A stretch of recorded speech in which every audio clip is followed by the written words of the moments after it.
hasil penelitian kami mengenai analisis regresi logistik biner pada studi kasus faktor yang mempengaruhi stunting pada balita di Desa Karangrejo tahun 2021. Kelompok kami beranggotakan Cynthia, saya sendiri Fernanda, dan juga Mila. Next.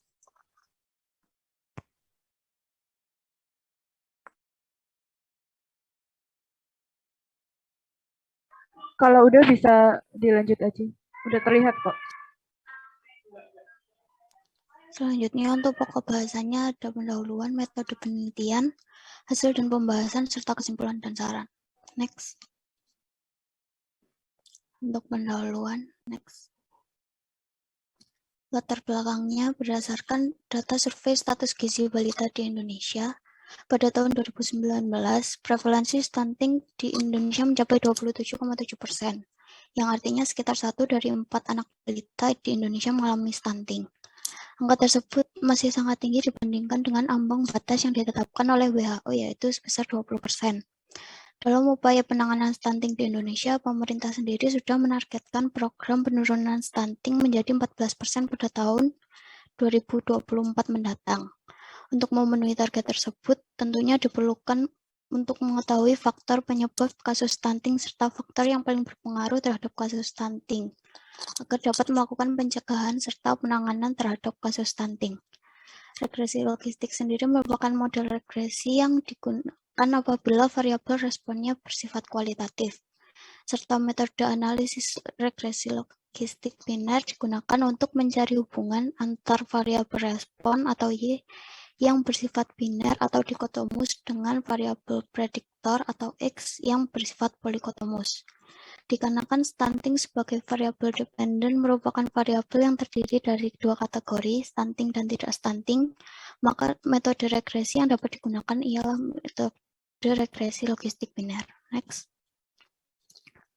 Untuk tujuan penelitiannya, yang pertama mengetahui faktor penyebab terjadinya stunting di Desa Karangrejo, Kecamatan Kromengan, Kabupaten Malang.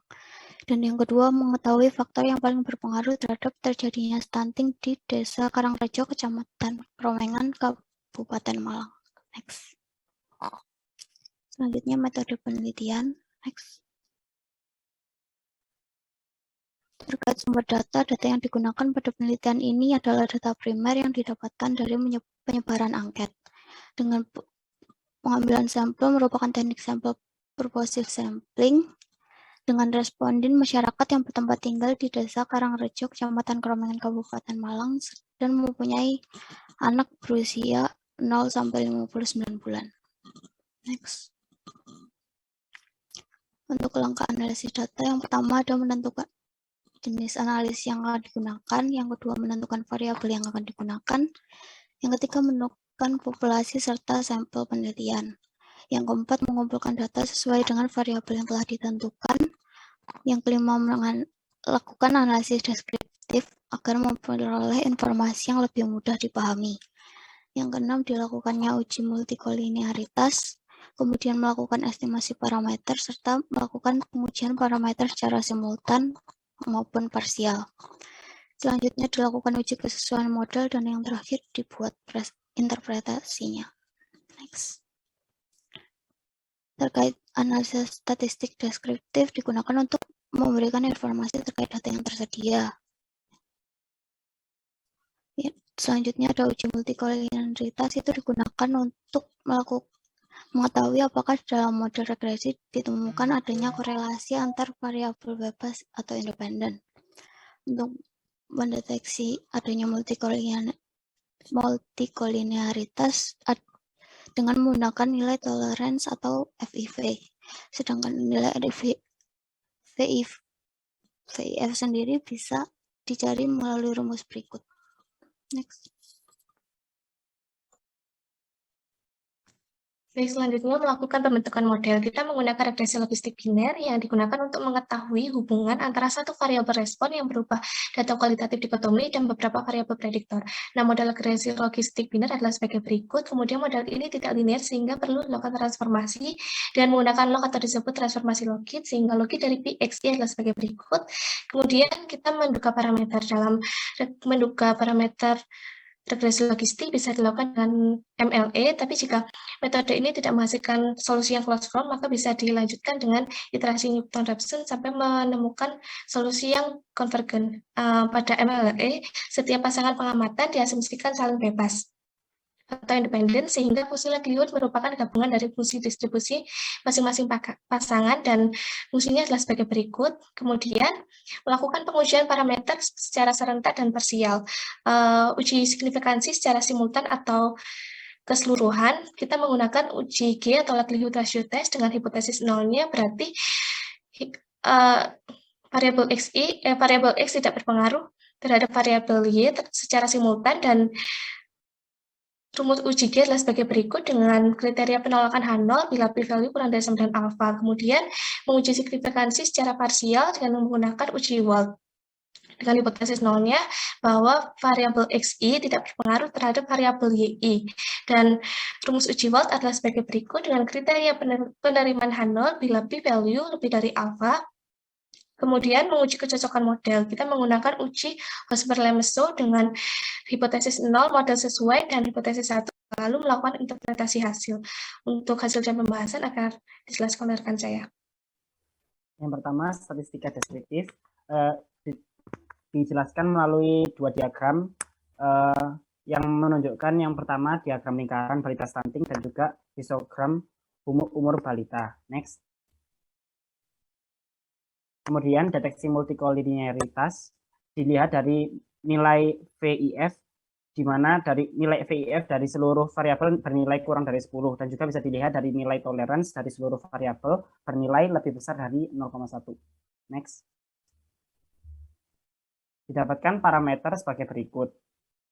Next. Kemudian didapatkan model regresi logistik sebagai berikut.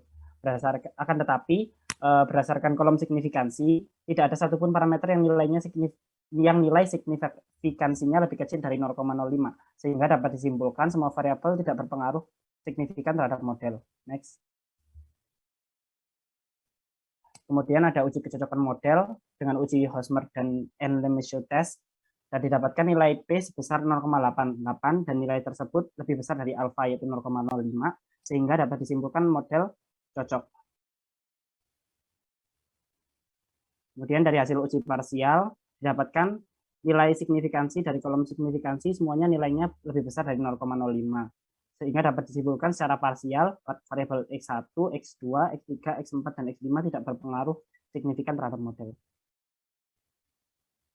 Kemudian uji simultan menggunakan omnibus test didapatkan nilai signifikansi lebih besar dari 0,05, sehingga secara serempak variabel X tidak berpengaruh signifikan terhadap variabel Y. Dengan kata lain, model tidak berarti. Kemudian kesimpulan dan saran, didapatkan model yang tertera seperti yang tertera pada layar, akan tetapi berdasarkan uji serempak dan uji parsial disimpulkan bahwa model tersebut tidak berarti, dikarenakan setiap variabel tidak berpengaruh signifikan terhadap model. Dengan demikian dapat disimpulkan bahwa tujuan dari penelitian ini belum tercapai. Menurut peneliti, hal tersebut mungkin terjadi karena banyaknya sampel yang diambil kurang. Next. Saran untuk peneliti berikutnya diharapkan dapat mengambil sampel yang lebih banyak dan juga lebih beragam. Kemudian diharapkan pada penelitian berikutnya untuk menentukan variabel lain yang berbeda. Next. Sekian dari kelompok kami. Apabila ada pertanyaan, dipersilakan.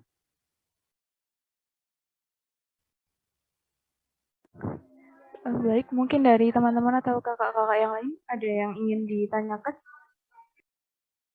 Izin bertanya, Kak. Iya, silahkan. Baik, terima kasih atas kesempatannya. Saya ingin bertanya, tadi dijelaskan pada uji simultan tidak signifikan, kemudian uji parsial juga tidak signifikan. Lalu mengapa harus dilakukan uji parsial juga? Karena kita tahu bahwa kalau uji simultan sudah terima H0, maka tidak perlu dilanjutkan uji lanjut, karena uji parsial itu kan uji lanjutan.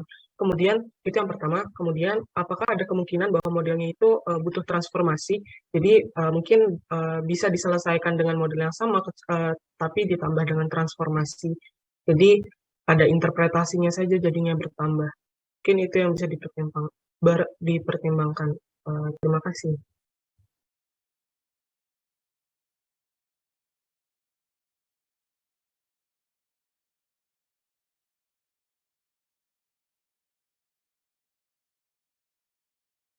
Untuk kelompok 7 bisa langsung dijawab ya.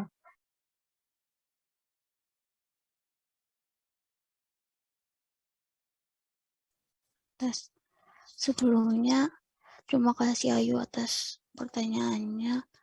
Tapi itu dilakukan uji parsial itu untuk memastikan aja kan dari simultan itu nggak cocok, apakah beneran nggak cocok itu maksudnya.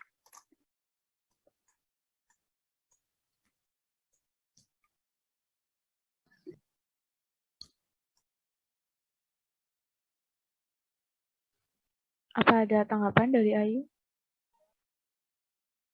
Ya, tanggapan saya sama seperti sebelumnya, karena kalau hasil uji simultan sudah terima H0, sebaiknya tidak dilakukan uji parsial lagi, karena seperti kerja 2 kali gitu.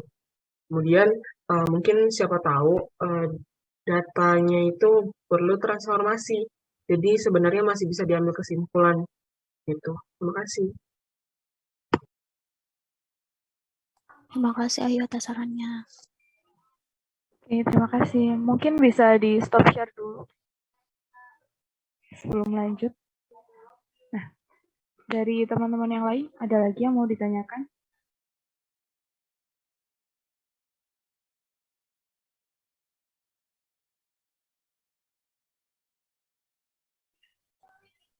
Izin bertanya, Tika.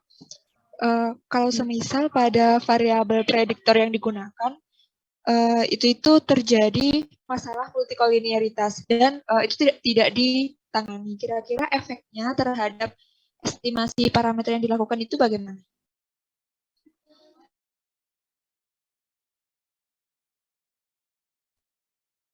Saya Fernanda izin menjawab, Pak. Sebenarnya ada beberapa sumber yang menunjukkan bahwa itu nggak perlu adanya uji asumsi multikolinearitas. Sedangkan pada awalnya kami ini mengikuti skripsi yang di sana itu menggunakan uji multikolinearitas. Jadi sebenarnya ketika ada tidak ditangani, multikolinearitasnya pun tidak akan berpengaruh. Terima kasih, Kak.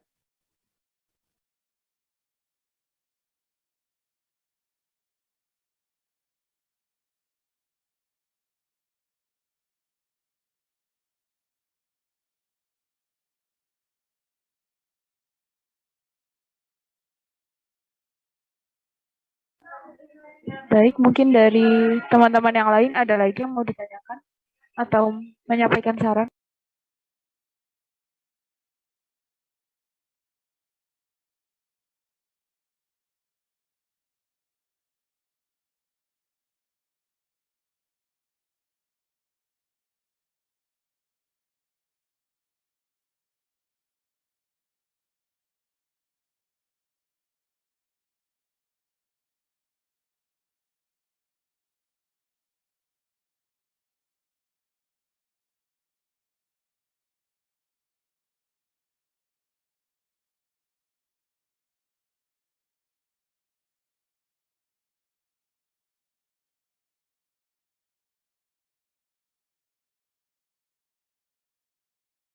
Sekali lagi, apakah ada pertanyaan atau saran?